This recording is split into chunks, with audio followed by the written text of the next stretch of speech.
In recent years, the overall sphere of Super Mario World speedrunning has seen quite a shift thanks to changing interest and additional attention in areas such as Kaizo, but nonetheless, vanilla Super Mario World has still in many ways held on in the speedrun sphere. In the 2020s decade, we've already seen both new and old players rise up with many impressive feats, but today I want to talk about one specific player from recent years that I believe outbeats everyone else in many ways, and his name is Oil and Water. While his speedrun resume is definitely quite brief in comparison to many around him, Oil and Water heavily excels in anything he touches. In fact, he is the undisputed king of Super Mario World's traditional any% completion 11 exit. He has the record in all three of its subcategories, and no one else is even close. While things eventually grow and change, I feel really confident in saying that he will continue to have this under his belt for a decent bit longer,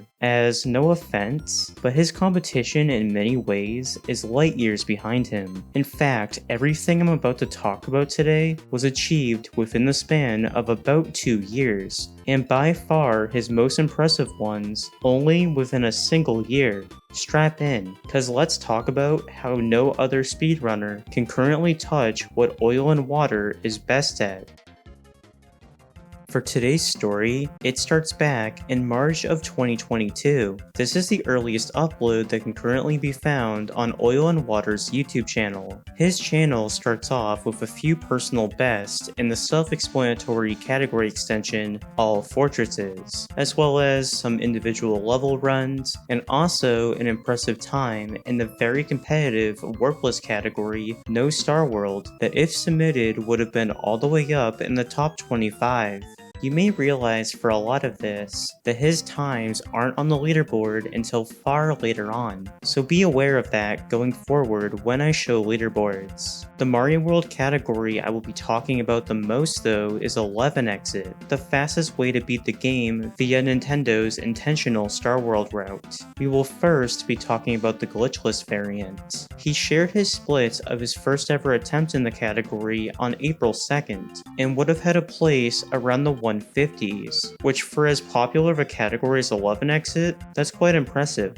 At this point, he had already had major skill in Super Mario World under his belt, and over the next 48 hours, he would keep chopping this time down, and he very quickly reached a time worthy of being in the top 40, and then, moving to the 10th, even getting it to the top 25 territory. Quite the rapid improvement. And if you're wondering, okay, but when can we start seeing the archived footage of the runs? And well, good news. Within the next day, we get to see the first ever 11 exit glitchless personal best to be published onto his YouTube, which was a 1043.9, breaking into a new second barrier and a few more placements up. His performance in this run was already very solid for such a new player in comparison to some of the older times floating towards the top, but at this point, he seemed locked in to take it to a higher level. The same week as his first 1043, he not only got a lower 1043, easily getting into the top 20, but would very easily be able to get his next goal of a 1042, stating in this run that at the very least, he had a struggle entering door 5 in Bowser's Castle. Before May, his previous performance was improved by another second with a 1042.1, getting a time that would be top 15 on the boards at the time. He also stated in his YouTube video description that next time he was going to try some big tricks, and that would become very apparent over time. On May 1st, we can see him taking this another step further. He most notably was taking the boo rings faster in Donut Secret House, and all in all, got a lower 1041 time, with it teetering right under the top 10. But you see, this is only the beginning. He would continue to post individual level times, but later into May on the 20th, we would see videos treading into new territory, 11 exit orb. This variant of 11 exit entails grabbing a Yoshi in Yoshi's Island 2, and then taking it into Yoshi's Island 1, where you then perform an item swap with a chuck at the end of the level, giving you an orb that can beat the level when activated and grabbed. Oil's orb runs started back at the end of April, with him sharing the splits of his first completed run. This would not too long later translate to the 1028 that was uploaded. He stated he preferred orb due to him not being the best at Iggy's Castle, which is the level that the orb is used in. With him increasingly getting more comfortable with 11 exit, this 1028 would easily put him in the top 10, with him stating, "I never thought this would be my first top 10 in a main category." While at this point, he also started to dabble with some runs on the category extension board. The first notable one was In the Six, a self-explanatory name with this footage, but let's not get carried away. We are primarily focusing on his goals on the main leaderboard. He still wasn't fully done with 11 exit glitchless, and would return with a run clocking in at 1040 on the first. While it had some undesirable moments like a wall clip in Star World 1, it also notably featured his first personal best with a mid-air shell jump in Yoshi's Island 4. You can easily tell that he had been gradually upgrading his strategies, with him now doing an under-the-level door fly in Donut's Secret House, as well as going for a different approach to Star World 4. He starts the level by grabbing a Koopa mid-spin fly, and then eventually throws it into this cape block, grabbing the power-up mid-flight. The reason for doing this is because of Door 5. Previously, he had been switching to Fire Flower, deboosting against a Crusher, and then regaining his cape, but now he can simply skip switching power-ups, and only has to worry about grabbing the second cape here. With him having very obvious improvements still under his belt for the future, the following day had a run that may have had a still half-messy Star World, but he introduced yet another major time save into Donut's Secret House, Stair Clip.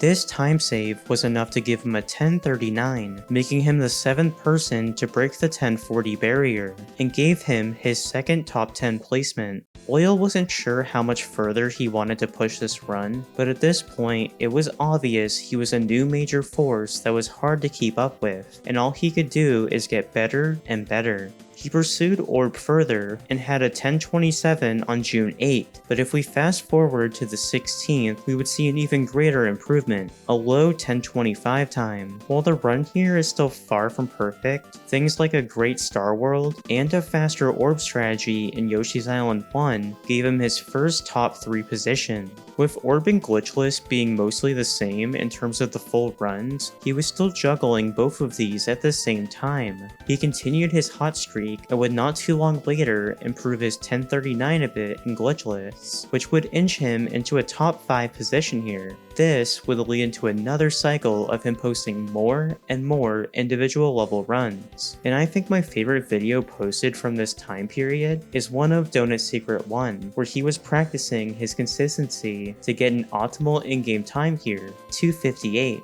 This video shows him doing just that 10 times in a row. Things would end up slowing down a little bit in August, but during this time, he would still pump out a new run in something, but this time, it was a return to No Star World. He achieved a 3246, a decent time cut for him, and put him not too far away from the top 10. This category over time would start more and more proving that he can be a top runner outside of 11 exit as well. October would prove to be quite the opposite though, and was an ultra-eventful month for Oil and Water. He had recently announced that he was taking a break from speedrunning to focus on his personal life, but he eventually realized he could squeeze in some 11 exit runs, since it was such a short speedrun category. Strap in, cause a lot happened here, so let's chug through some of these times, and then talk about where his runs stood afterwards. He would drill this down slightly further multiple times, with him getting a lower 1038 on the 5th, and then an even lower one on the 12th. While these time cuts may have not been that huge, they were all adding up. On the 14th, he would improve by another third of a second, and was just enough to get into the 1037 range. This was enough to share his second place position on the boards. If this wasn't good enough, he would untie his second place, but still stay behind the record, getting a mid 1036 on the 24th.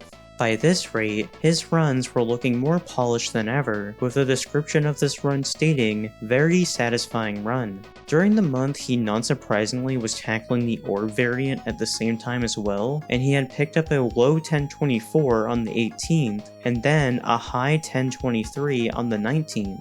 With him still chilling below the top 2 times here, his personal orb best was still a bit less polished. On top of minor improvements, the most notable thing missing here is the lack of a stair clip in the ghost house. The rest of 2022 wouldn't be quite as busy, but there are still a few notable times to talk about here before moving into the next year. On November 18th, he would push his 1023 orb time not once, but twice. His first was a way lower 1023, but then his next would be a huge step beyond. We can see by this rate he had now been going for stair clip in this specific run, and all in all, he was able to wrap this day up with a 1021.7, not just skipping a 1022, but also now stepping into second place. Before the year was over, Oil and Water would additionally further prove that he was a top player in more than just 11 exit. On December 21st, he put up a 32-37. This became his first non-11 exit top 10 entry on the leaderboards. While we may have already talked about quite a lot over the last year, 2023 houses the achievements I am the most excited to talk about. Cause wow, from the perspective of a longtime Super Mario World speedrunner, it's kinda insane. Let's jump to February 8th. Oil was once more chopping down his 11 glitchless time and would achieve an ultra low 1036 thanks to some new strategies. The first was in Iggy's castle. Instead of the typical cage movements, or performing an underball movement, we would now get to see the usage of a P-switch jump. The P-switch before the lava gap is grabbed, and then is let go of mid-air in order to perform a 1-frame switch jump away from the lava. The second notable trick here is in Donut Plains 1, and it's at the very beginning of the stage. He performs a 1-frame jump off the Koopa here to grab the cape quicker than you can traditionally. This trick is referred to as DP1 Guy. Before the month was even over, on the 24th, Oil would finally enter the same second barrier as the record at the time, getting a mid 1035. Unlike the previous, this run did not have DP1 Guy, with the trick being difficult enough that it's not present in every single personal best going forward. I would argue that this run specifically is when the Western community took huge notice of Oil and Water's runs versus before. He at this point was one step away from scooping up the 11 exit glitchless record, and seemingly there was nothing to stop him. In fact, it wouldn't take that long to see such hard work fully pay off. On March 2nd, he would post a run that would culminate the beginning of his reign in Super Mario World. He would post a 1034 in glitchless. This wasn't just a new second barrier broken for the category, but was now Oil and Water's first record here. He had now finally conquered the category that he had put so much time into over the previous year. This period in time would also include him quickly scooping up a couple record times in a Super Mario World ROM hack, but more importantly, he still wasn't done with 11 exit. He may have conquered glitchless, but what about the 2 other runs? We really wouldn't have to wait that long to see how much further he could take over the leaderboards, because only 2 weeks after his glitchless record, he posted a new orb time on the 17th, and did the same exact thing he did in the other category variant. With a mid 1020, he had tied the orb record set by Double in late 2022, with both now sharing a 1020.516. He had very quickly gone from having no records to 2. Glitchless and Orb had now been grasped, but what about the remaining category I haven't talked about yet? Cloud. With Oil and Water's position at this exact moment of time, Cloud served as the final boss of 11 exit. It was the only 11 exit variant he hadn't touched yet. Cloud is the hardest variation here by far, and this is because it not just involves performing a glitched item swap in Yoshi's Island 2, but also using this glitch Cloud item to precisely skip animations of the final Bowser fight. On March 23rd, he shared his first finished cloud run attempt, with it being a 9:53. With him now scoring both the orb and glitchless records, he already had a major grasp over 11 exit as a whole, and you best bet he very quickly was able to shave this time even further. In fact, across multiple more personal bests, he was able to lower this another 10 seconds down to a 9:43 less than a week later on the 29th. What's crazy about this is how this time was already second place, and he had been able to progress in the hardest version of 11 exit way faster than anyone had before. His only competition at this point was Tsuake, who had lowered the record the same week to a 9:42.7, half a second faster than what Oil had just set. Unfortunately, Tsuake's reign wouldn't last too much longer because entering April, Oil and Water wasn't stopping in the slightest. He had first uploaded a 9:42.9. Still not a new record, but unbelievably close. And the only reason I will not be dissecting this run is because of the upload that would come next. Just watch.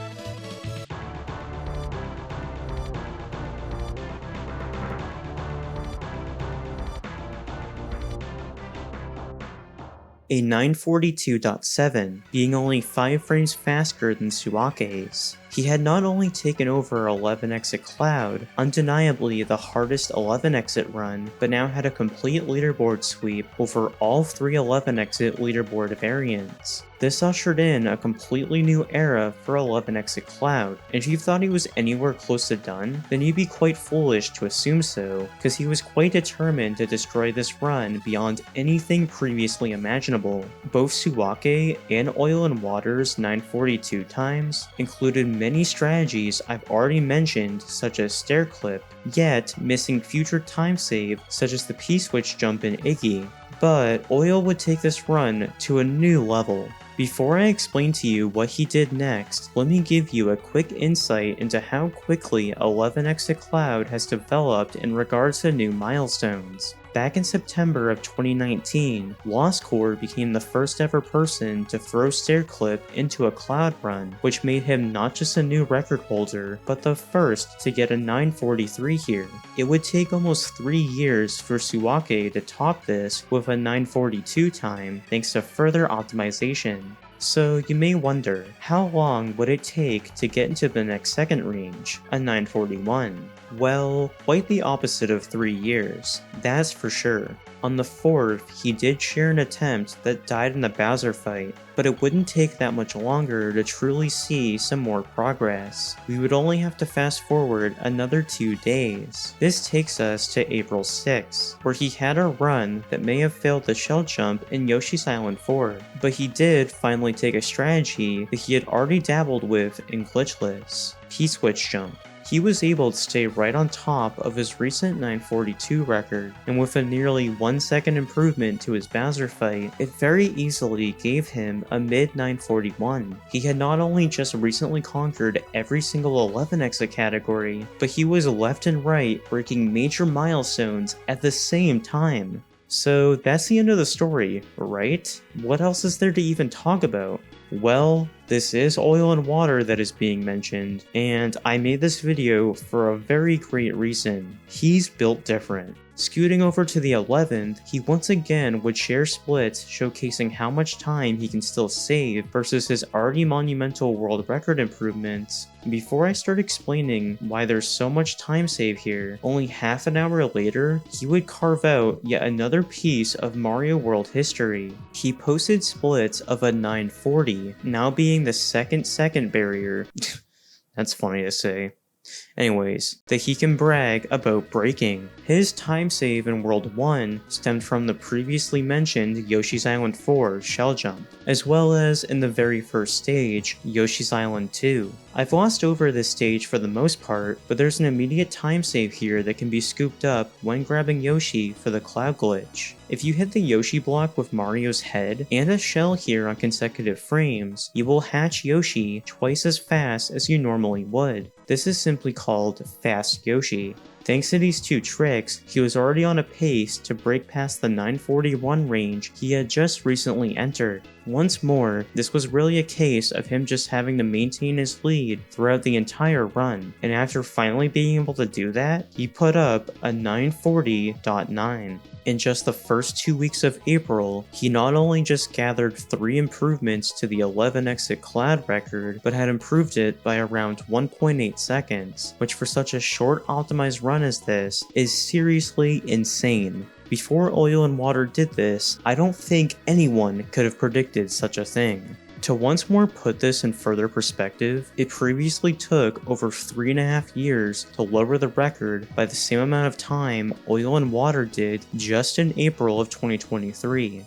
While the rest of April would finally be a bit quiet, he was far from being done in any of these runs. May saw him take 11 exit orb to another new height, and he may have not just lowered his own time, but took the run under 10 minutes and 20 seconds, getting a 10:19.8. He would also in July touch the glitchless record once more, but to truly wrap things up, I'm here to talk about the one category he somehow still wasn't done with, 11 exit cloud. We can see by the end of July, he had already been running this even more, with him posting a 941 he finished, and he additionally would post another run that was on record pace, but unfortunately died somewhere in Bowser. As you can probably figure out at this rate, he was eager for more.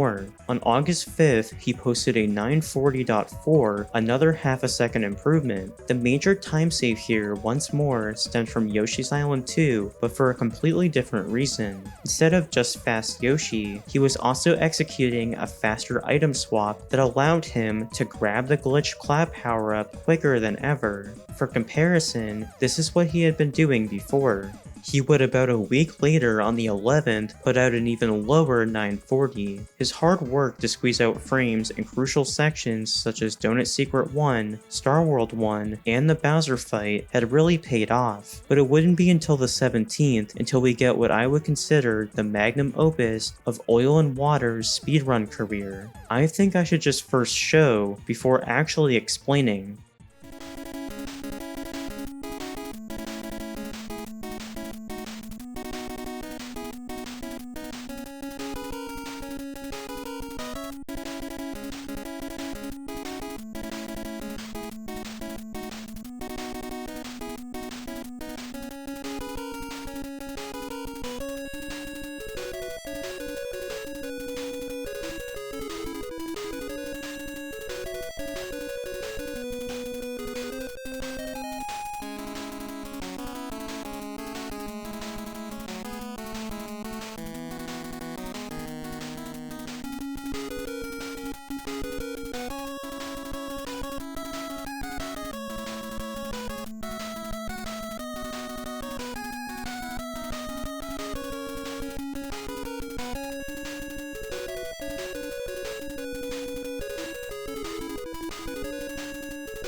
A 939.916, the first person to get below a 940, a time that for years was thought to be completely unrealistic.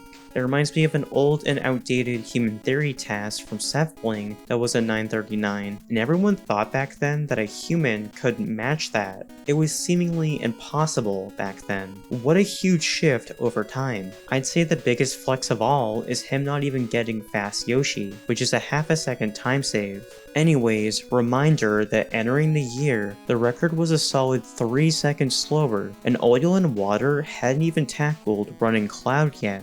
This this is where the record stands while making this video, and honestly, this record will probably stand here for quite a while. Oil and Water really doesn't have any competition that can 100% compete with him. In June of 2023, Tsuake did get a lower 942, but that means Oil has a solid 2.5 second lead over second, which is huge for such a short run. What's even crazier is that before the year was over, in December he posted this. He didn't just simply mess up a possible new record, look at his splits. This had the possibility to be a 938, absolutely insane. Between this and the upload of this video, he also in early 2024 held the No Star World record for 2 weeks, and even further beat his 11x glitchless time into a new second barrier. But I believe this 939 cloud time is perhaps the most impressive achievement by far in modern Super Mario World speedrunning history, and I seriously think that unless Oil and Water wants to beat this run himself, this run is going to sit for a very long time. Unless Tsuake wants to really put in the work to catch up, Oil's only competition is himself. Time will tell to see how long this time holds up for, but either way, Oil and Water 100% goes down as one of, if not the most legendary Super Mario World speedrunner in the last handful of years. While making this, he has more recently moved on to all castles where he already has a top 5 time, but who knows where the history of this game will go next. Cause Oil and Water's progress has not just been unbelievable, but completely unpredictable. That's all I have to share for now, and until there's more, thanks for watching.